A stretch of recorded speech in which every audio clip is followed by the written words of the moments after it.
This one is dedicated to each and every one of you who appreciate a great glass of wine. You know what I mean? It's Monday. Let's raise a glass to the beginning of another week. It's time to unscrew, uncork, or saber a bottle. And let's begin exploring the wine glass. Today, we return to Winephabet Street, where the letter of the day is T for Tavel. As a podcaster, I of course listen to other podcasts, and one of my favorites is Glass in Session by Val Caruso. Quite some time ago, she did an episode on Tavel, and her passion for the wine and region was contagious. When it came time for Winephabet Street to discuss Tavel, I immediately asked her if she would join us and share her knowledge, and luckily she agreed. I would also like to thank Chateau d'Aquera for supplying Debbie and myself with delicious samples to sip upon as we learn about this rosé region. A big thank you to Diana of Co-Brand Corporation for arranging the samples. Sláinte! I want a nice glass. Hey everybody, I'm Lori Budd, a UC Davis winemaking program, sommelier service, champagne specialist, and WSET Level 2 graduate. You can find Exploring the Wine Glass on all the socials, as well as your favorite podcast catchers. If you haven't subscribed yet, now's the perfect time to swipe, subscribe, rate, and review. I promise I'll never tell you what to drink, but I'll always share what's in my glass. Hey, everybody! We are live. Welcome to Winephabet Street. We are so excited to be here today for the letter T. It is so hard to believe that we are in season 2 up to the letter T already. And we have a very special guest here today, Val Caruso, who has her own podcast. And I listened to the podcast, and when I heard her talk about Tavel, her enthusiasm, her love for this wine region just came through. So when Debbie and I decided we were going to do T is for Tavel, I reached out to her and she graciously accepted. So welcome, Val. Thank you. It's so good to be here with you ladies. You guys have such a good time, I can tell. Oh, thank you. Thank you. So for those of you who don't know, I am Lori, your co-host, and my husband and I own Dracaena Wines in Paso Robles, best known for Cab Franc, but we now also have Chenin Blanc and a Rosé, and we are, I am also sommelier certified, WSET level 2, and a champagne specialist. So Deb, how about you? I'm Debbie Giaquindo. I'm known as the Hudson Valley Wine Goddess. I'm a certified specialist of wine and a wine location specialist in port and champagne. I'm the author of a book, Tapping the Hudson Valley, Day Trips and Weekend Itineraries, visiting all the craft beverage producers and farmers markets and just about anything in the Hudson Valley. And I just recently opened up a restaurant in North Wildwood, New Jersey called Trio, North Wildwood. And you can come and you can buy a bottle of Lori's wine to go with your dinner. And that's probably it. That's all I can remember. My life has been so past month. And our very special guest, Val, tell everybody about you. Hey, ladies. Well, first of all, this is great timing. I don't know if you knew I lost my voice for almost 6 months. Oh, no. And I could barely talk, so I'm just now getting it back. I know, it's a long story. But yeah, it's good to be here. It's good to be able to talk again. So I'm sorry because I can talk again. I'm a wine educator. I am a certified wine educator through the Society of Wine Educators. I have my diploma in wine and spirits and a French wine scholar. And I'm looking at my wall, champagne master level. But honestly, I just love school. That's the only reason I have all that stuff. I love taking tests. I'm a cork dork. And my podcast is Glass in Session, and it is about as dorky as my intro sounded. But I love it. I love it. And I love when you do the bubbles and you go down the rabbit hole, the cork dork rabbit hole. Cork dork alerts. Yeah. Love it. Love it. Love it. All right. So I'm going to start the video so we can get in because, the most important thing is Debbie and I promised each other in like the middle of season 1 that we would not drink until we were together. So we're going to show the video so that we can drink. Yes. Oh, yes. Because I'm drinking. All right. I thought we were supposed to. We're going to start in 30 seconds.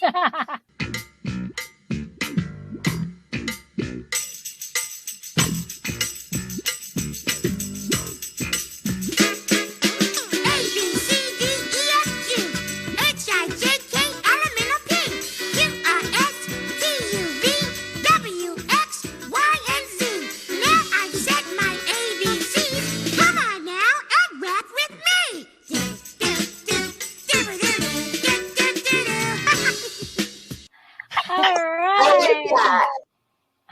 Hello. I like that. So cute. Well, welcome.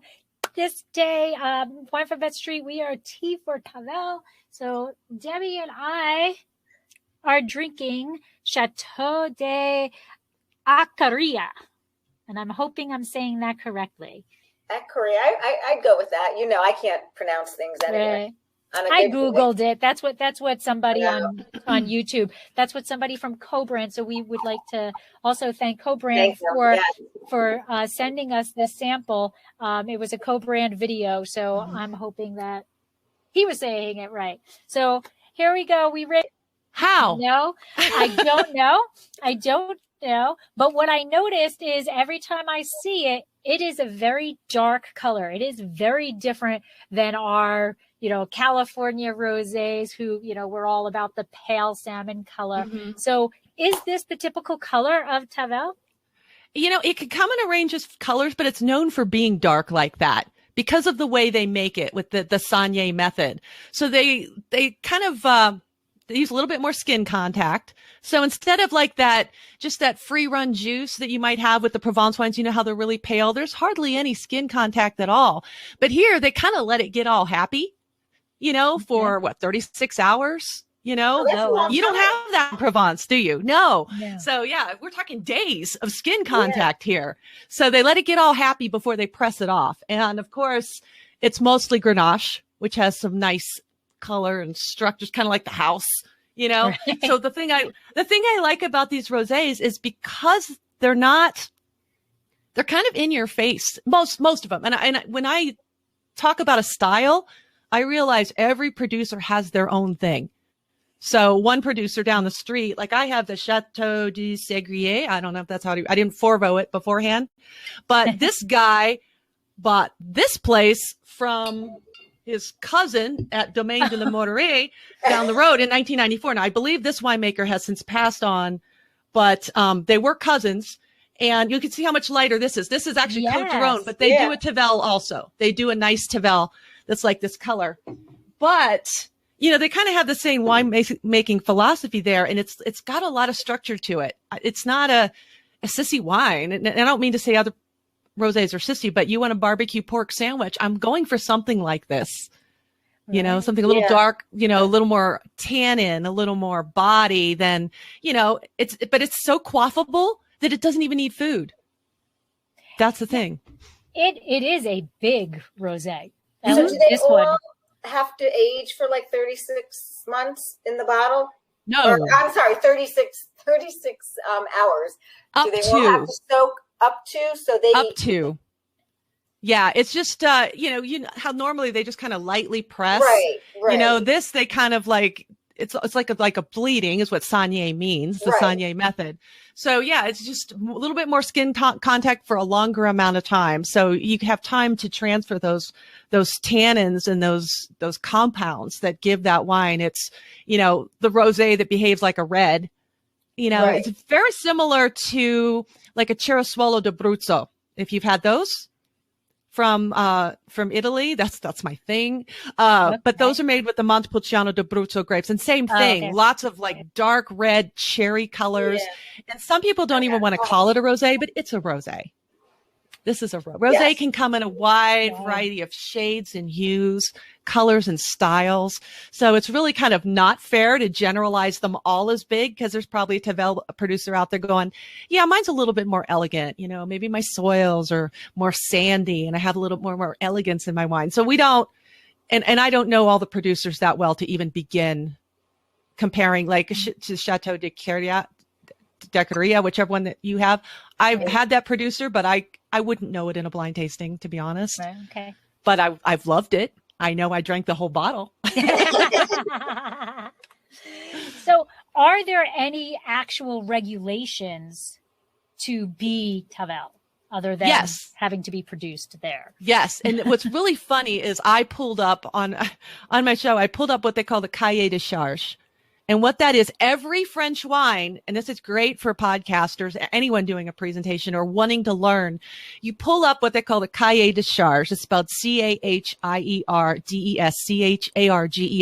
You pull that up and it gives you all the regulations on what makes Tavel the Tavel. It's a Southern Rhone cru. And so it's only produces rosé wine. So that's one of the first rules in there. They don't make sparkling. They don't make dessert. If to be Tavel, it has to be rosé, and it has to come from a certain region in I'm thinking of the Departement du Gard, I think is it. And I thought I saw production facilities in the Vaucluse, but I'm not sure. So it's just a bunch of communes where they tell you where you can make the wine. They tell you the grapes you can use. So there are 9, well, they say 9, but it's more like 15 because they got the different colors of the grapes.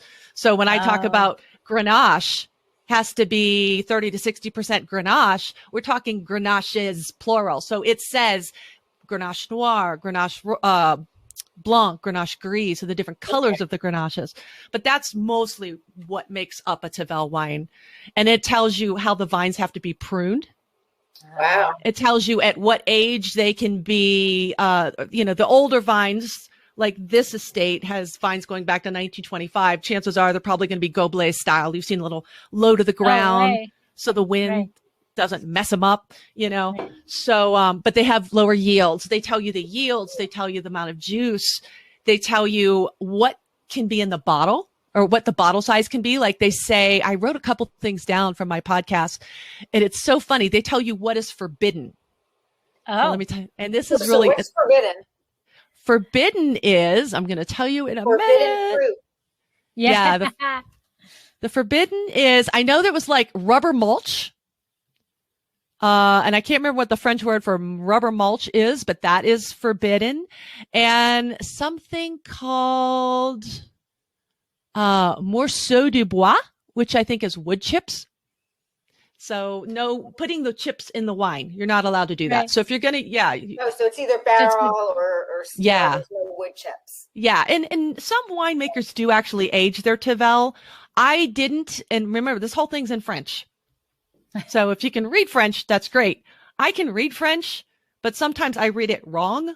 So I could be mistranslating all this, and I apologize to your sponsor if I am messing up the Cahier de Charge. I did read that Tavel wines do GES. Now you can go ahead and use a translator. Did it go in there? Yes. Okay. Yes. Yeah. So it's what's really cool about the Cahier de Charge in most of the French appellations is they put history in there too. Very nice. Yeah. All the information you need in a single site. Yeah. And it's so helpful when you're studying, because I know for the diploma, you had to know what's minimum alcohol content, the sugar content. And I remember doing Bordeaux, which is not my favorite region at all, but we were doing all this. I know it's hard. I'm sorry, but it's hard. And it's all the sweet wines. And I remember writing. I give you credit because Italy, I know you love Italy, and that blows my mind. I can't there's just so many different rules, so many different. Yeah, you could live there for a while and it gets easier. Okay. So, yeah. That's okay. I'll tell my husband. Okay. But it helps. You've got to know those rules. And that's kind of the basis for learning about any wine. You pull up in Italy, it's a, what is their regulation called? I'll think of it later. But yeah, you pull up those regulations and it tells you exactly, when it was formed as an appellation, all the things you need to know about that wine. Pour a glass, pull it up, run it through a translator, and read it. And it's if you're a cork dork, it's a fascinating read. So I have a question. So this is done Saignée, which for those who don't know, Val had said it's a bleed, right? So the other way of making a rosé, for those who do not know, is a direct press, in which you take the fruit is picked to be a rosé. So it gets picked earlier to have the higher acid level, and then you bleed it off. And that's typically how, that's how you can get the lighter colors and things like that. And here in the United States, when you see a dark color like this, it's not 100% true, but that's usually a sign it is a Saignée. And here, a Saignée, you're getting two wines for one, two birds with one, feather or whatever. You're picking it to be the red wine, and then you're just bleeding off the juice. And what that does is give you the rosé wine, but it's giving you an added benefit to your red wine. So the winemakers really are thinking of the red wine in a Saignée method here in the United States. But you're saying Tavel doesn't make red wine. No, that is correct. So they are just doing a Saignée, but kind of it's really a direct press, but it's a Saignée. So yeah. I'm a little confused. Well, it's more of a, normally, like I said, a Saignée wine is a byproduct of the red, just like in Abruzzo. The Cereswallow is a byproduct of Montepulciano d'Abruzzo appellation. But I'm wondering, because I've always thought about this too, and I haven't been there, if all they're making is rosé, what are they doing with all that exactly. red juice? I think they probably have they sell it. Because remember, these guys down the road, and even these guys here, the Chateau de Ségrier that I'm drinking, and Domaine de la Morteray, they're in, I believe they do a Larac. This is actually a Côte de Rhône, but they do make a Tavel. I'm wondering if you can pull grapes in from other regions and just to make it a Vin de France or something like that. So they I would guess they'd sell it. They do a lot of that in California. And then the crazier thing is, Laura, you're a winemaker. You know this. In America, we can blend our red and white grapes to make a rosé. Right. Mm-hmm. In France, you're not supposed to do that. Well, champagne, except for champagne. Champagne's different. Champagne's different, yes. But hold on. In this particular wine that we have, hold on, I got to find it. You have white grapes. Yes, it's got Picpoul in it. Yes, and so there is a Picpoul Gris as well as the Picpoul Blanc, but they get around this by, it's almost like they do in the Côte de Rhône where they co-ferment the Viognier. They're doing a with the Syrah. Right. Before fermentation, that's how they get around it. They can put the white grapes in with the red grapes. And so if they do that before fermentation, they can get away with it. Right. And that's how they get around it. Cause I actually talked about, I'm like, well, that makes no sense.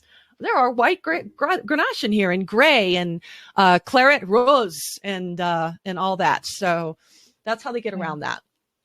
So they're either co-fermenting or doing a field blend. Right.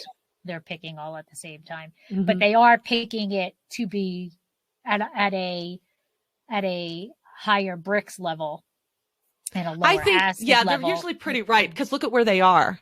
Yeah. They're in the southern Rhone. So like in the northern Rhone where you got, cooler climate, more granite soils, you're down here, you're close to the very, very southern Rhone cru. I mean, Tavel's like the last one where there might be one below it, but it's like right there at the bottom.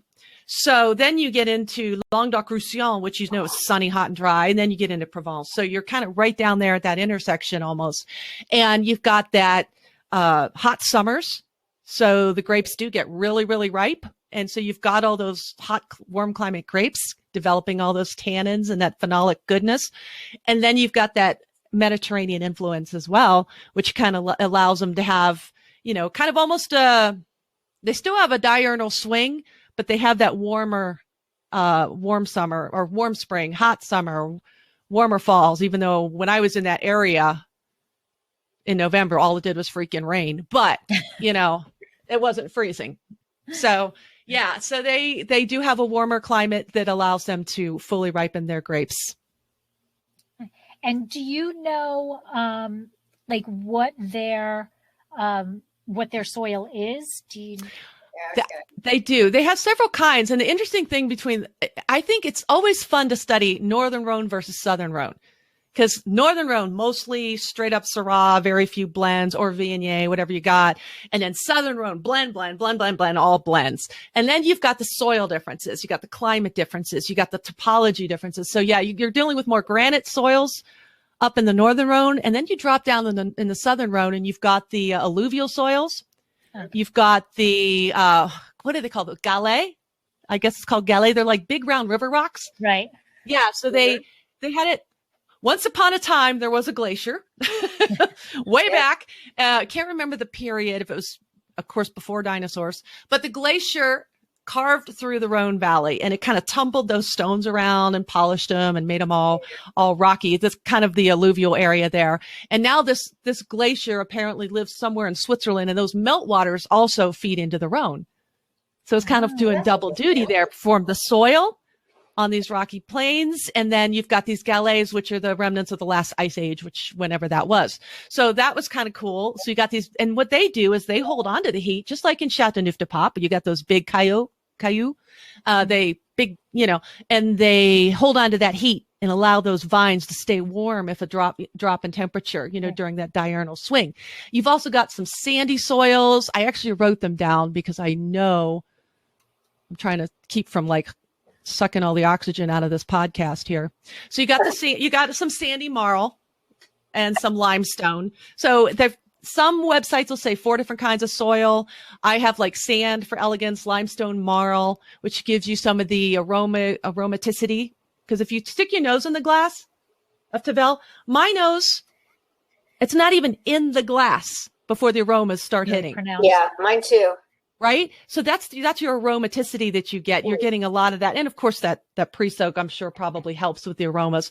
Also adds a little age worthiness. And then, of course, you've got those galets. So sand, limestone, marl, and the alluvial soils in the galets is generally what they have. And each website will magically make their soil the most amazing soil and elegant and fabulous and structure, all those things. Absolutely. This one has everyone. Clay hillside soil. Yes. There are some, I are drinking.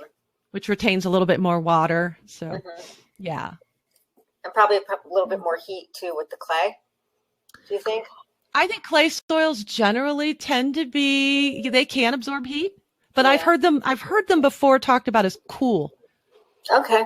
So, yeah, I'm not too sure. Think of a mud bath. Yeah. How. Yeah. Feeling of the mud bath. And I could not tell you which program it was where we had to know the difference between warm or cool soils. And I remember that was one of the ones that came up as cool in my memory. Again, I could be misremembering. I'm old, so. I think between the three of us, my mother always says CRS, can't remember shit. Oh, we can swear. Good. Okay. Oh, yeah. Oh, yeah. So, what for somebody who has not had a Tavel, how do you describe this wine to somebody? What can they expect? What aromas would they typically get? Okay. So what I did at my wine purveyor, Dirk, up in Monument, he was having a big rosé fundraiser. And we had all of these tables and all my friends were there magically because they were supporting the same, event. And it was fun to run into them. And so I was like, from across the room, you can see that's a Tavel over there. What's a Tavel, Val? It's the rosé that behaves like a red. And that's, to put it in wine speak, because if you go, you've got lovely, dark, ripe summer red berry fruits and you've got, maybe detectable tannins and they don't care. It's like, you know what? Can I have it with this barbecue pork sandwich? Yes, I can. And so I call it the rosé that has a little bit more structure. You can have it with a little bit more, not just like a meaty dish, but a food with a lot more texture, a lot more elevated flavor. If you've got more elevated aromas, you can go and flavors, you can go more elevated on the food flavors as well. So it doesn't kill the wine. So where a nice little baby powder scented, pink dainty, love them, but rosé, but you may not want to go there with like a BLT or something. Right. Where I want that salt, and I've got this red fruit. So ripe red fruits are the first thing I always think of. And I think of like red raspberries. I think of red plums. And then sometimes you can get things like almonds. Sometimes you can get cedar, because they've got all that garrigue down there, that brush scrub, got all that lavender. And sometimes in the wines in the south of France, I didn't know that smell until I wandered around Cap d'Agde, for like 3 weeks in a French wine program. And I would wander down to the beach and I was like, what is that smell? This must be the garrigue that old Mr. Parker was talking about, that all the wine writers talked about, but I didn't know what it was. And it's a scrub, kind of like in South Africa, you've got the, I can't remember what they called it. It's a scrub down there, but it's got a very unique scent to it. And it's the same thing with garrigues. You might get that. It's like white wines and, or I don't like red wines. This is like the happy medium and you chill it. Just want to take a quick moment to ask a favor. Exploring the Wine Glass has been nominated for a podcast award, and I need your help to get to the finals. It will only take a couple of minutes, but every vote helps. The link to vote is in the show notes, along with instructions. I am in the arts category. You can also head to my Instagram feed to click the link in my bio and follow the directions in the comments of my feed. Thanks so much. Slancha. Right into wine. Actually, if people are on the fence about rosé, it's an amazing wine. The wine, I'm really digging the wine that we have. What are you guys picking up in yours? I'm curious because we have different wines here. It's bursting with red fruit, like red raspberries, but on the nose, I got a little orange peel on it. Mm-hmm. I agree. I get the red raspberry, like a red plum type. But I don't know if you noticed me kind of perk up when you said almond, because I get almond in it, but I didn't say orange to myself, but when you said it, Debbie, I'm like, oh, I can see that. Yeah. But to me, there's orange blossom. Yeah. There's like a, this is going to sound bad, but it's not, like an almond paste. You know how, like, okay, yes. Like there is that's something that I can't, there is an aroma coming from this that is something from my childhood. When I lived in New Rochelle, like this is what the vision is in my head, and I can't pinpoint it. I don't know if it's I want to say maybe it's something floral, but I can't pinpoint it. Yeah. I'll dream about it tonight. It's not an esoteric wine at all. You know, when I talked about, like, I was talking about the wines of Sauvignon, and I talked about being cerebral, and they got like everything. And, you know, you just can't say enough to describe a Sauvignon that's got some age on it. But this is like, it's so straightforward. This wine is just like, hi, nice to meet you. You're my new best friend. And you go with almost everything. And I cannot love this wine more in the summer. And now you had mentioned chilling. So, where in terms of, you know, most of our rosés are chilled. Okay. In terms of the temperature here, what would you recommend as a proper serving temperature for this? Or I don't think I want it at the same temperature as our Provence style rosés. Yeah, and yours is awesome, by the way. I did drink that whole bottle as well. Thank you. Yes, I loved it. And I love a Cab Franc rosé. We could talk Loire. Oh my God, and their Cab Francs. But I don't like it as cold as a white or as a high acid white, because I even like some of my whites not refrigerator cold. Okay. You know, my whites I like out of the fridge about 20 minutes. In the fridge for 2 hours, out of the fridge for 20 minutes. My rosés probably a little longer. These have been out about 30 minutes before I got on. So I would say somewhere between a full-bodied white, which I don't want refrigerator cold, probably around 55 maybe. Right. And I would serve this around that. You know, I don't want, but when it's really hot out, I do want it a little colder. But generally, you get more flowers and fruit, and you can start picking out all those other little things if it's a little bit warmer. But it's to taste. I think this is one of the few wines that drink it how you like it, and it's not going to disappoint you. Yeah. I just think that because there is tannin in here. Yes. And for those who don't know, you know, not that I ever, and Debbie knows, I never tell anybody what to drink, right? In fact, that's my motto. I'll never tell anybody what to drink, but I'll always share what's in my glass, right? But the thing that drives me crazy is when people put the ice cube in the red wine, and it's not because they're putting an ice cube in the red wine. Drink it however you want. But it's when that same person says, oh, I don't like how drying it is, so I'm going to put an ice in it. I'm going to put an ice cube in it. And colder temperatures increase the tannin effect on your palate. Yes, so ma'am. That's what drives me crazy is you're contradicting yourself. You know, if you want to drink it with an ice cube, go ahead. But you're saying you don't like the wine because of that drying effect, and you're increasing it by adding the ice cube. Yeah. And this, to me, this has a lot more tannin than you think of when you think rosé. So I definitely, for my palate, would pull it out longer than a typical rosé. Absolutely. You know? So you're going to make one like this, Lori? I don't know. Do it Grenache. You do it Cab Franc. Yeah. Well, our first vintage of Chenin Blanc, so we got a few years before we bring something else out. Yeah, But, you know, there are some Loire rosés with Cab Franc that do have this kind of color that are just rocking. So you could pull it off.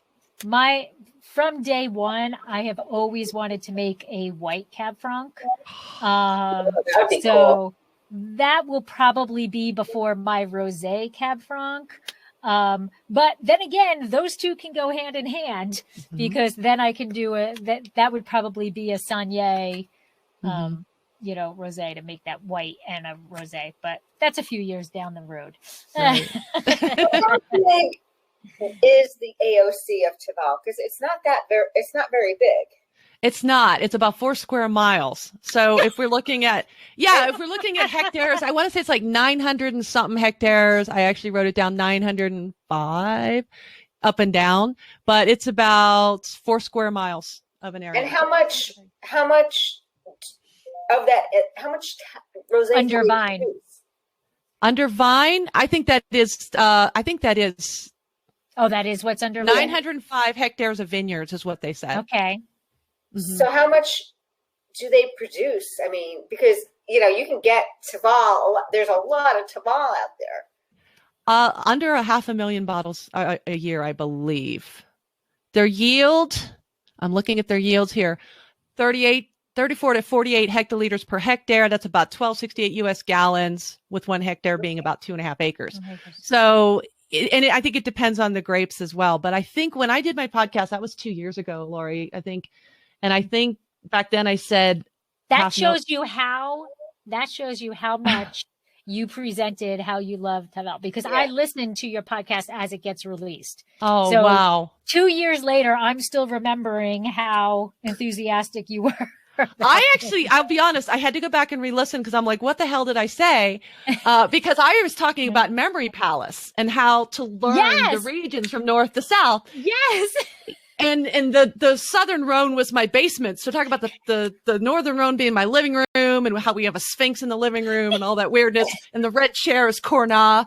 And then the downstairs was the southern Rhone, because think about it. When these vineyards were planted way back in like 890 BC or 897, they didn't have Google, and they didn't have, did they even have pen and paper? Barely, but they had to remember where everything was. And so I was talking about Memory Palace because I used it to learn the Rhone and Burgundy. And Tavel is this big table in my basement. Lori, if you ever come to Colorado, or Debbie, you'll see it. It's my big gaming table right in the middle of my bar, and you're surrounded by booze bottles and the wine chillers. And and that was how I remembered, the different crews. And there was a chair. There's chair was Larac and the table was Tavel. And I couldn't remember what else I said about it. So I had to go back and listen to it. And I'm like, oh, Lori's a trooper. I thought it was awesome. I thought it was awesome. And I have to say, I didn't realize it was 2 years ago because it is so fresh in my memory of it, right? Deb, as soon as we said Tavel, that was the first thing I said. Was like, oh, Val. What their tonnage can be and what they can produce. Is there any regulation of, how some AOCs and things, they can't release until the next January? Are there any kind of weird regulations? I'm looking. I didn't see anything about release date. And sometimes when I read these cahiers de charge and cahiers de charge, and they'll say, not to be released before 1 March the next year. Many of them say that, and I might just look over it going, that's boring. And so I may not have made note of it. So if there is a release date, it's probably something like that. The yields, I did write down as well. They have, it's vine density. Vine density. I wrote that down. 3,500 for Goblet, minimum 3,500 vines per hectare. If people are interested in vine density, I wrote it down, but I don't ever talk about vine density unless it stands out. And the same with yield, the hectoliters per hectare, depending on, 1268 US gallons per, 2.47 acres is about their yield. Let's see. Where is it? We didn't even talk about where it is. True. No, we didn't. Yeah, so let's talk about where it is. Well, I mentioned it was in the southern Rhone. Rhone. That, and then we kind of all got off, and I'm like, well, maybe she said it at the very beginning when we were talking, but I was like, yeah, no, it is in southern France. I think we did talk about that, yes. somewhere where the intersection of Languedoc-Roussillon and Right. Provence, and then you go a little bit north, 15 kilometers northwest of Avignon. So if you've ever been there, across the river from Châteauneuf-du-Pape, we have Lirac and Tavel. They're neighbors. So like I said, both of these producers here make everything from Tavel to Lirac so they can probably, depending on where the grapes are growing, they make all of that stuff. That's a Côte de Rhone, but it's the same bottle. Let's see. They're on the western slope or the right bank of the Rhone. So Châteauneuf-du-Pape is kind of across and a little bit north. So a little bit further south. Okay. Yeah. Châteauneuf-du-Pape. So here's a very strange question. How wide is the Rhone? I mean, I don't need specific numbers. I don't know. Like, can I swim across the Rhone? I don't know. I'll be honest. I've never seen it. What is it? Right. I mean, because I'm curious. There's so much, when you talk about Tavel, it always pops up right across the Rhone from Châteauneuf-du-Pape. But they do river cruises. I'll find out. The Rhone, like biking and stuff, and so it's got to be fairly wide. Right. So I'm curious if there's any, what's the effect of the Rhone? Is it similar effect of the Rhone on Châteauneuf-du-Pape as it has on Tavel? Because they're kind of sort of equidistant from east-west Rhone.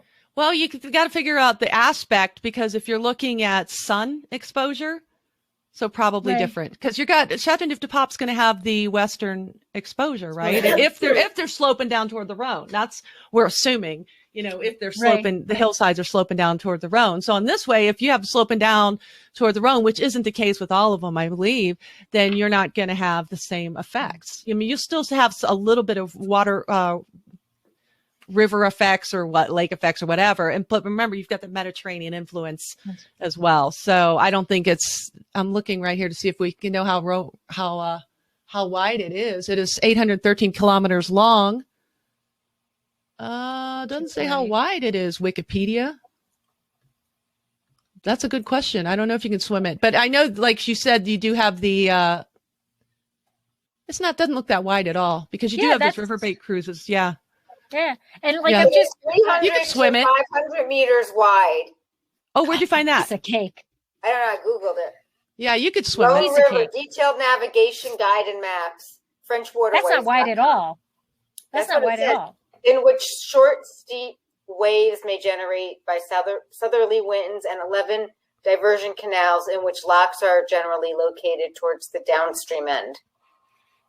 Piece of cake. So you could drink your Tavel in the morning, and as the sun sets, swim across it, Lori, and grab yourself a CDP. I know. What a perfect day that is. I know. That's one of those like bucket list places that, I would love to do Northern Rhone and then go down to the Southern Rhone and then hang out in Languedoc-Roussillon for a while, because that's one of my favorite regions. And I just love Southern France. I just love to go to France for a month and just take it. I know. You and me too, Deb. Yeah. Yeah, just don't do it in November when it's raining. Stupid me went and opened a restaurant. Yeah. Well, I'm just curious because I find it interesting. I don't know if it's just simply because, Châteauneuf is such a well-known region that it's always used as the focal reference point. Yeah. Yeah, or if, we have the same influence, or we have this or that, I mean, very different grapes, very different styles of wine. Not even. You got almost the same grapes in CDP. Style. Different style. Sorry. And actually, these guys make Châteauneuf-du-Pape as well. So, they make it all. Yeah. But you still got that Pope connection too, because there was a Pope that loved him some Tavel so much that I think it was I wrote it down, Prieuré de Montésargues. he had it delivered to his home. This was in the 14th century, so it's around the Chateauneuf de Pape time. Okay. And it was Pope Innocent the Sixth, okay. And he loved it so much he had it delivered to his home. So I call it one of the first wine clubs, if you think about it. And then I think it's the first wine club. Hey, I love it. Send it to my house, deliver it. I mean, that's what I like. It show up on my doorstep. Then when they moved the papacy back to Rome, they had all this Tavel sent to Rome as well, which went on until I think after the French Revolution. That's dedication. That's a pure love of the wine. Hey, religion and wine are so closely tied. Yes. It's ridiculous. Yeah. Well, shall we go in and talk about our wine, Lori? Chateau d'Aquira? Acaria. Yes. You got it. You say it. Yes. I'll say the chateau part. You say the rest. Okay. So let's. I found it very interesting because, like in France, you have a winery and your vines can be all over the place. You might have one row of vines, on street A, 3 rows of vines on street B, and this is all the vines are in one area. Yeah. And, with the chateau on the same, like what we're used to here, in New York, California, and stuff. Yeah. So I will go into it. Let's see. Oh, cute. All right. So here we go. All right. So Chateau d'Aquira is an estate winery in Tavel, and that's what Debbie was talking about. So it is actually 244 acres, of which they keep 161 acres under vine. And Chateau d'Aquira has been making wines in Tavel since the end of the 16th century. So they are actually one of the oldest wineries in the region. So maybe maybe the Pope was getting it, or no, I guess he would before that. But these were, it started with the monks. I need to go to the next slide. It started with the monks in the Abbey of, and this one I am going to destroy, Villeneuve-les-Avignon. So the monks of Villeneuve-les-Avignon. And they actually transferred a large tract of the land to Count Acaria, which is where the winery's name comes from. And so they planted vines, and these vines have been established for over 400 years. Wow. Right? What? Incredible. So Chateau d'Aquira is actually the largest estate in Tavel.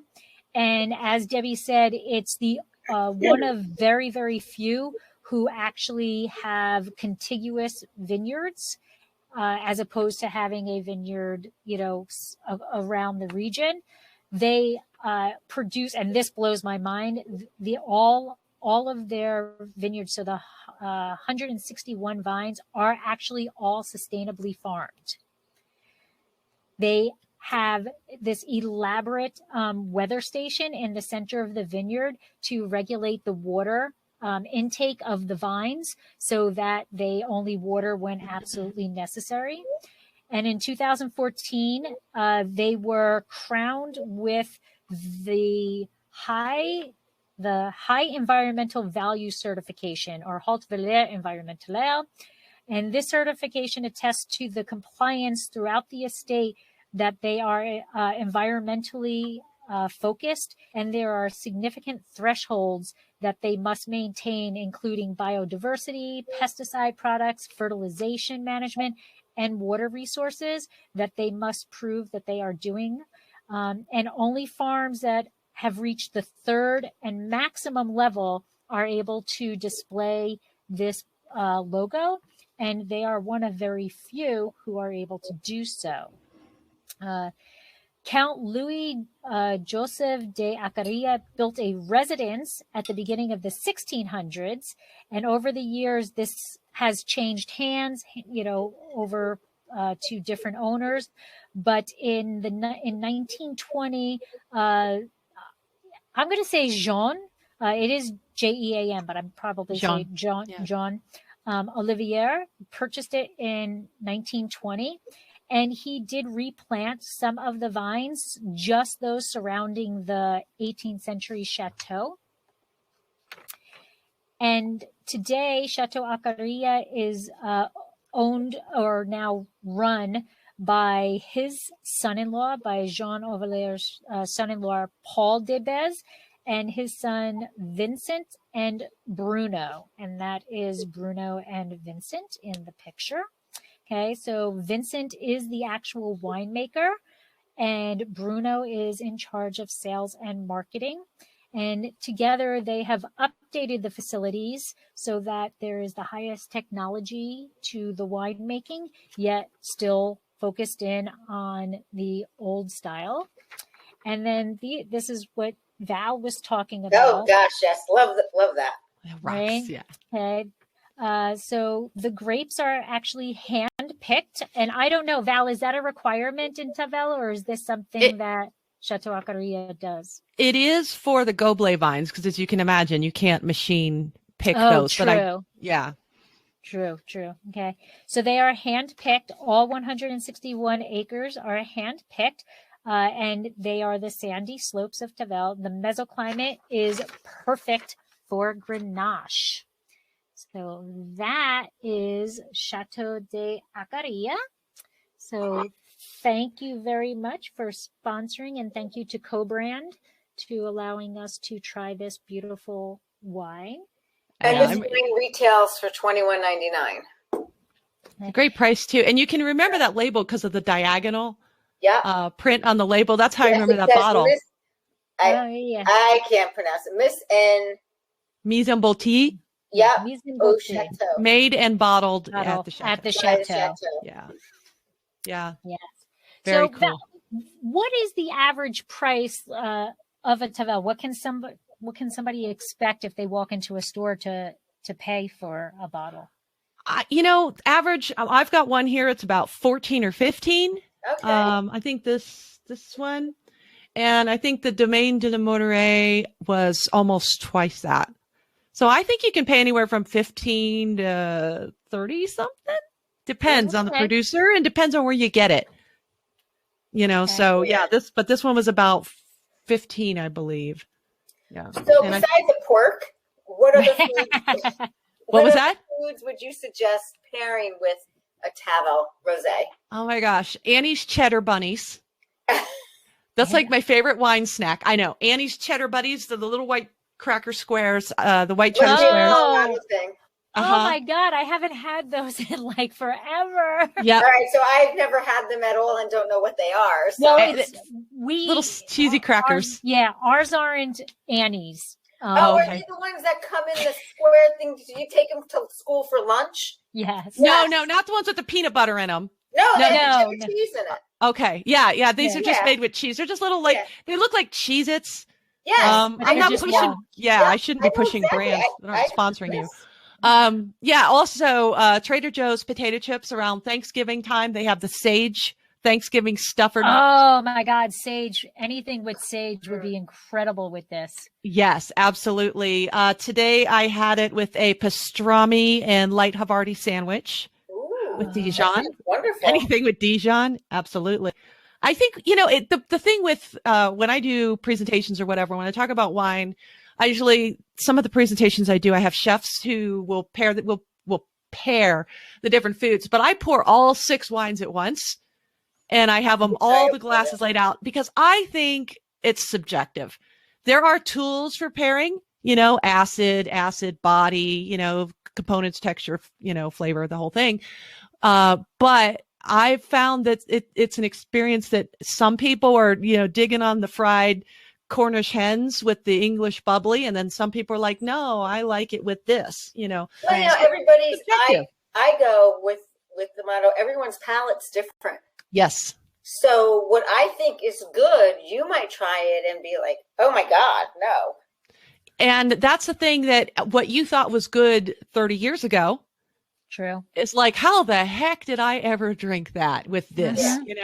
Yeah. One of my pet peeves is like milk chocolate with wine. And I don't know how I'm more of a dark chocolate girl, and I like a little bit of sea salt and tannin if I'm going to put chocolate with a red wine, you know, but I had some Peruvian chocolate the other day because I had Tavel with lunch and it was fine. You know, it was like, okay, you know, and so it's all about, I think, your mood, Absolutely. the season, the where you are at the time, what you're doing at the time. There are things that I'll eat and drink in Italy that I don't eat and drink here. Right. It's all subjective. And I say, try it all. So how about in the fall, how about pumpkin soup or pumpkin ravioli? Yes, ma'am. Absolutely. This would taste good with that. Pumpkin ravioli. The complexity and the weight. Yep. Of the wine. Or butternut squash ravioli. Butternut squash ravioli. Absolutely. Mm-hmm. Well, let's get through the summer first. Yeah. Grilled zucchini right now. We're doing grilled zucchini. That's it. Yes. Yeah, I do. I think I can go with a lot, but the sage is blowing my mind. I think that is the perfect for this wine that Debbie and I have. I agree. A sage concept is perfect. Oh, fried sage leaves on top of prosciutto and prosciutto. Yes, please. Yeah. Yes, please. What about Michael and Karen? What were you guys drink and eat with this? I'm curious. Yeah, and Michael and Karen, are you drinking a Tavel tonight? But what's in your glass, Michael and Karen? And while they're doing that, I guess we should have warned you, Val. We kind of always end with, if you're leaving here and you just want somebody to know 5 facts, you know, because we talk about so much over the hour. Okay. What would be 5 facts that you would say about Tavel? Okay, let's see. Well, of course, it's the only rosé cru in the Southern Rhone, and it's from the Southern Rhone, so it's really the only one in the Rhone. So that's the one. The second one would be, I think it's a very versatile wine, and it's very approachable. I mean, you could say it's subjective. I say it's a fact. I say we could thank a glacier for carving out that valley, for providing the water to the Rhone, and for giving us those beautiful galets.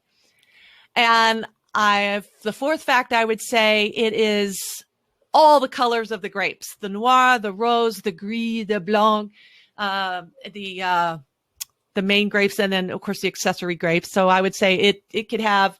This one has 5 grapes in it, you know.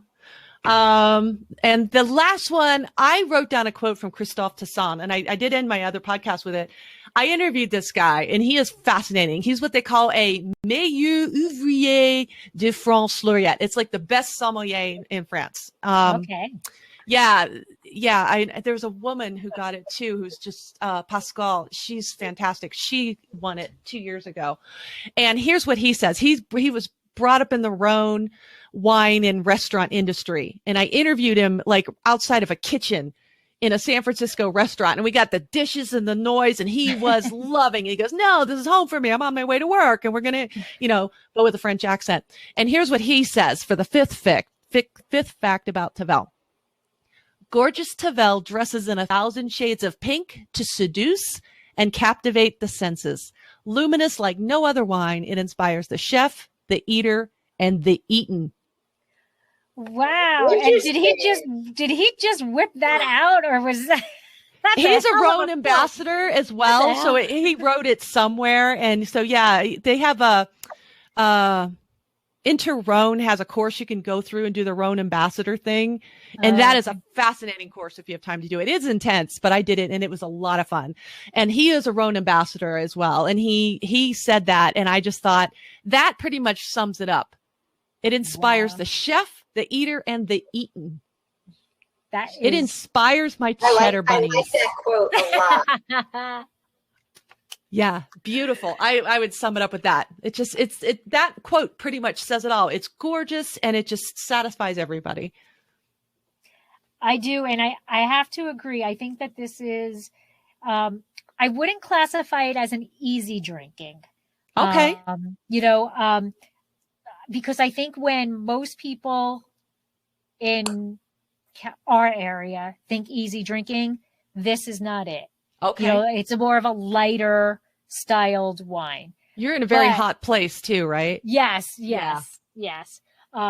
But this is a beautiful wine that is elegant, complex, and offers so much, variety of what you can pair with it and how you can enjoy it, that it makes it something that you want to have as a staple in your cellar. You do, and at $21.99, it's affordable.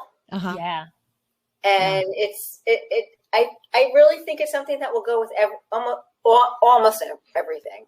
Anything you want it to go with, you can make it work. Yes. With a little salt in one hand and a lemon in the other, you can make any food work with any wine, I think. Right. Yeah. It is.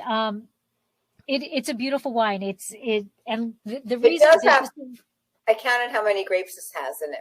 1, 2, oh yeah. 4, 5. It has 7 grapes in it. Okay. Grenache Noir, Claret, Cinsault, Mourvedre, Syrah, Bourboulon. Yeah, there you go. And Picpoul. Very nice. Okay. So you've got some of those, you don't have any of the accessory grapes. So they got the main grapes that you can have. And then the Calotor Noir, the Carignan Blanc, and the Carignan Noir are actually what they call accessory grapes. I call them accessories to the wine crime, and they can't have any more than 10% of the vineyard. So I'm always looking for a wine that has one of the accessory grapes. This one actually, this one does Carignan 10%. Carignan. So. Oh, I love Carignan. Yeah, it's accessory grape to the crime and this here. One it's 45% Grenache Noir. Yeah, 30 and 60% is your Grenaches by law. Oh, okay. Mm-hmm. Okay. So they have to have that. And then it's 10% of the total of accessory grapes, or 10% of each of the accessory grapes? No more than... Yeah, so the Claret's 20%. 30, I think. No more than 30% of each grape or something like that. But 10% is the vineyard. No more than 10% of vineyard plantings can be the accessory grapes. Oh, wow. Yeah. Wow. No single primary variety may exceed 60% of vineyard plantings either. Oh, wow. It's crazy. Wow. I mean, somebody's going to come into your vineyard and go, oh, I don't know, you got 61%. 62%, right? Yeah. So this is 20% Claret, 15% Cinsault, 8% Mourvedre, 6 Syrah, 4 Blanc. Come on, Val, help me out here. The white grape. Yeah, 4 Blanc, and 2% Picpoul, and it was aged for 3 years. Nice. That's probably going to have a little bit more. We're drinking this upon release because it's 2021. Okay, so yours actually has a little more age on it, which has probably going to have a little more leaching from the wood, the tannins, a little bit more structure. And this one, my 2018, I bought it in probably 2018 or 2019. Well, I didn't buy it in 2018 because it wasn't made yet. So I probably bought it in 2019 or 2020. So yours is actually more aged, where mine's a little bit more, loose, if that's the right word. Wow. Interesting. Mm-hmm. So we're coming up on our 9 o'clock hour here. All right. Yeah. We try and keep it to an hour. I mean, we all can sit here and talk all night. Yes. About it. But it looks like Michael's heading to dinner with a Picpoul Blanc in hand. Yes. Enjoy, Michael. Yes. So next month we are talking Uni Blanc. Uh-oh. And we have a special guest and a sponsor, Hein Cognac. This is huge. Yeah. This is really huge. Okay. So we will be talking about cognac. We're talking vintage cognac versus non-vintage cognac. And we will be talking with the head winemaker. I don't know if they're actually called that. I think he's got a special name, cognac maker. Yeah, distiller. For Hein, and so we are excited about that. But Deb, the date. The date? Oh my gosh! I always count on Deb for the date. The third. It is July 19th. July 19th. July and it's 19th. going to be at 1 p.m. Eastern time, 10 a.m. Pacific time, and fill in the blanks if you live somewhere else in the country. Yes. So I will be sipping on cognac at 10 in the morning. Yes, ma'am. That. And I will be happy to do so. And I'll be sipping on it before I go into work to run the restaurant. You'll need it. Yeah. Oh, let me tell you, that'll be the heat of the summer. Oh, wait, it's the 19th? 19th, yes. Okay. I might have it. We'll talk. Okay. So, Val, I just want to thank you very much for being so generous with your time and your knowledge and sharing it with us and spending your evening with us. It was a pleasure to see you again, even though it was only virtual. I know. It was good to see you, too. I mean, I haven't seen you since, 2017? Yes. The Wine Bloggers Conference. Yeah. But it was, thank you for having me. This was so much fun. I just felt like, wow, this is three gals talking wine. That's right. That's a good time. Thank you so much. It is. Yes. You guys did a great job. Thank you. And Val, if you just want to tell everybody one last time how they can find you on social media and talk about your podcast again. Oh, sure. Yes, I'm Vino with Val on Instagram and Facebook. I'm not on Facebook very much. I am Wine Gal Unboxed on Twitter, and the podcast is called Glass, as in wine glass, Glass in Session, and it's everywhere you get your podcasts. And you can get a hold of me at val@glassandsession.com. And I highly recommend it. I listened to it. Yeah. Yes. So thank you, everybody. Thank you for joining. And thank you, Val, for being our special guest. And I hope to talk to you again soon. I hope so. Thank you. Care, ladies. Bye. Bye. Bye. I can feel the vine. This has been another episode of Exploring the Wine Glass. Thanks for listening. If you have suggestions on what topics you would like me to discuss, please reach out on social media. You can find me on Twitter, Instagram, and Facebook as Exploring the Wine Glass. I am also on LinkedIn as Lori Hoytbud. Of course, you can always email me at exploringthewineglass@gmail.com. If you enjoyed what you heard, please rate, review, and subscribe to help others find me more easily. And most importantly, tell your wine-loving friends, because if you like the podcast, they will too. Music is Wine by Kevens. Until next week, Sláinte. I want to light your glass right now. I'm on keeping for my tent, I want to tell you. There is always time for a good glass of wine.